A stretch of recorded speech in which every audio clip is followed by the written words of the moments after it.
আসসালামু আলাইকুম ওয়া রাহমাতুল্লাহ। আজকের ভিডিওতে আমি দেখাবো যে 2025 শিক্ষাবর্ষের দশম শ্রেণীর শিক্ষার্থীদের যে শর্ট সিলেবাসটা দিয়েছে এই শর্ট সিলেবাসের রসায়ন সাবজেক্ট থেকে যে বিষয়গুলো পড়তে হবে। দেখো এখানে লেখা আছে 2026 সালের এসএসসি পরীক্ষার পুনর্বিন্যাসকৃত পাঠ্যসূচি। এখানে দেওয়া হচ্ছে যে বিষয় রসায়ন এবং বিষয় কোড 137। দেখো নিচের দিকে আমি চলে যাই, তোমার লেখা আছে এখানে যে 2026 সালের এসএসসি পরীক্ষার পুনর্বিন্যাসকৃত পাঠ্যসূচি। এখানে যে দেওয়া আছে বিষয় কোড,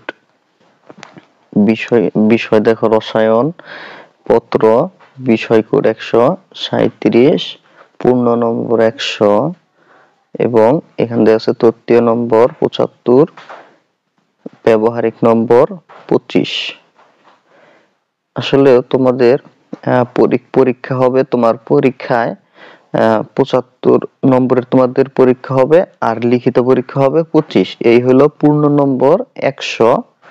আমরা তোমাদের দেখো লেখা আছে যে অধ্যায়ের শিরোনাম, অধ্যায়ের শিরোনাম অর্থাৎ কোন কোন অধ্যায় পড়তে হবে।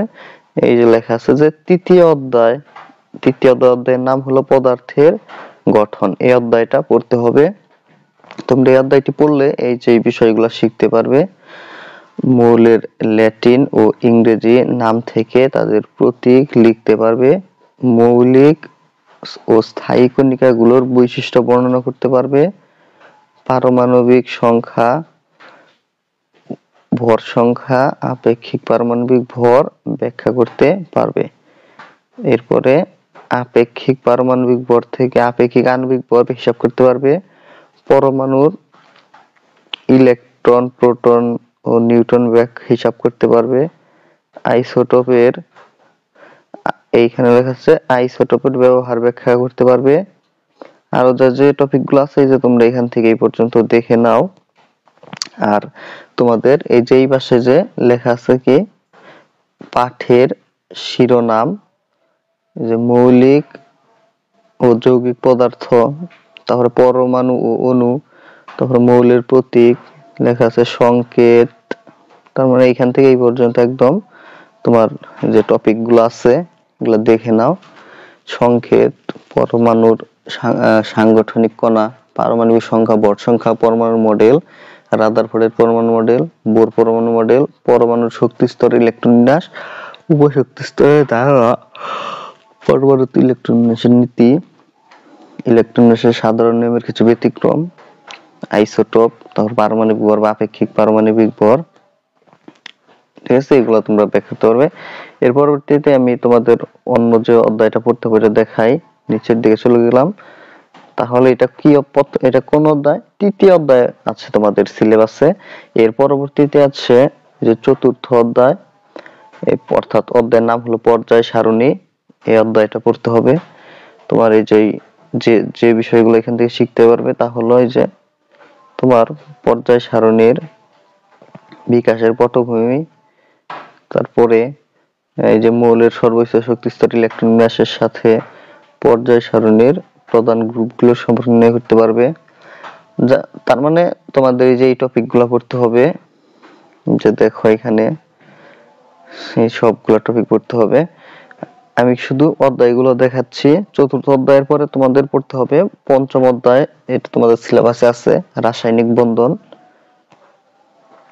লিখেছে এখানে যে এই অধ্যায়ের আংশিক বিষয়বস্তু পাঠ্যসূচিতে অন্তর্ভুক্ত করা হয়েছে। এর মানে সম্পূর্ণ অংশটা তোমার মনে হয় পড়তে হবে না। এই যে টপিকগুলো পড়তে হবে এখানে লেখা আছে। যে যৌজ্যতা, ইলেকট্রন ধারণা ব্যাখ্যা করতে পারবে। মূলের প্রতীক, যৌগমূলকের সঙ্গে এগুলোর যোজনী ব্যবহার করে যৌগের সংকেত লিখতে পারবে। নিষ্ক্রিয় গ্যাসের স্থিতিশীলতা ব্যাখ্যা করতে পারবে। অষ্টক ও 2 এর নিয়মের ধারণা ব্যাখ্যা করতে পারবে। রাসায়নিক বন্ধন এবং তা গঠনের কারণ ব্যাখ্যা করতে পারবে। আয়ন কিভাবে এবং কেন সৃষ্টি হয় তা ব্যাখ্যা করতে পারবে। আয়নিক বন্ধন গঠনের প্রক্রিয়া বর্ণনা করতে পারবে, সমযোজী বন্ধন গঠন ব্যাখ্যা করতে পারবে, বর্ণনা করতে পারবে। আয়নিক ও সমযোজী বন্ধনের সাথে গলনাঙ্ক স্ফুটনাঙ্ক দ্রাব্যতা বিদ্যুৎ পরিবাহিতা কেলাস গঠনের ধর্ম ব্যাখ্যা করতে পারবে। এবং এই যে এই সাইটে এই যে তোমাদের যে শিরোনামগুলো এগুলো হলো যে যোজ্যতা ইলেকট্রন, যে দেখো যে যোজ্যতা ইলেকট্রন, তারপরে যোজনী বা যোজ্যতা যৌগমূলক ও তাদের যোজনী, তারপর যৌগের রাসায়নিক সংকেত, মানে এগুলা শিরোনাম, এগুলো মূল টপিকগুলা এগুলা তোমার পড়তে হবে। এর পরবর্তীতে এই যে অধ্যায় কত অধ্যায়, এই যে অধ্যায় 6ষ্ঠ অধ্যায়, এই অধ্যায়টা কিন্তু তোমাদের সিলেবাসের অন্তর্ভুক্ত আছে 6ষ্ঠ অধ্যায়। তারপরে 6ষ্ঠ অধ্যায় কি মৌলের ধারণা ও রাসায়নিক গণনা, এই অধ্যায়ের নাম এটা। এর পরবর্তী অধ্যায়টা হলো তোমার যে 7ম অধ্যায় রাসায়নিক বিক্রিয়া, এই অধ্যায়টা পড়তে হবে। এর পরবর্তীতে তোমাদের আছে একাদশ অধ্যায় খনিজ সম্পদ জীবাশ্ম, এই অধ্যায়ের আংশিক বিষয়বস্তু পাঠ্যসূচিতে অন্তর্ভুক্ত করা হয়েছে। এই যে এই বিষয়গুলো অন্তর্ভুক্ত করা হয়েছে, যে দেখে নাও এই যে এই টপিকগুলা, এবং এই যে এই টপিকগুলা, এটা তো 7ম অধ্যায়। আচ্ছা, এই টপিকগুলো অন্তর্ভুক্ত করা হয়েছে, মানে আংশিক, সম্পূর্ণ না। এই যে এই টপিকগুলো, আর এই যে এইগুলা হাইড্রোজেন, এই হাইড্রোকার্বন, এলিফ্যাটিক হাইড্রোকার্বন, এগুলো পড়তে হবে। এই যে টপিকগুলো দেখে নাও। প্রিয় শিক্ষার্থীরা, তোমাদের এখানে মোট 72 লেখা আছে, এটা কি আসলে এটা হলো তোমাদের ক্লাস সংখ্যা, যে 72টা ক্লাসের মাধ্যমে এটা সম্পূর্ণ করা হবে, যে প্রয়োজনীয় ক্লাস সংখ্যা। ঠিক আছে, এই তোমার মোট সর্বমোট 72টা ক্লাসের মাধ্যমে সম্পূর্ণ করতে হবে। প্রিয় শিক্ষার্থীরা, আমার এই চ্যানেলে তোমাদের গণিত বিষয় সহ অন্যান্য সাবজেক্টের ভিডিও কিন্তু আমি এই চ্যানেলে আপলোড দিয়ে থাকি, রসায়ন পদার্থ সহ অন্যান্য বিষয়। তোমরা এই জন্য চ্যানেলটি সাবস্ক্রাইব করে রাখতে পারো, এবং চ্যানেলের ভিতরে গিয়ে ওই বিষয়গুলো তোমরা দেখে আসতে পারো। আর তোমাদের এই যেখানে ব্যবহারিক যে পাঠ্যসূচি দেখো, এই যে ব্যবহারিক পরীক্ষণের নাম, যে যে অধ্যায়গুলো ব্যবহারিক, তোমাদের যেহেতু ব্যবহারিক আছে, এগুলো এই যে দেখে নাও। এই হলো ব্যবহারিক সিলেবাস। ধন্যবাদ সকলকে।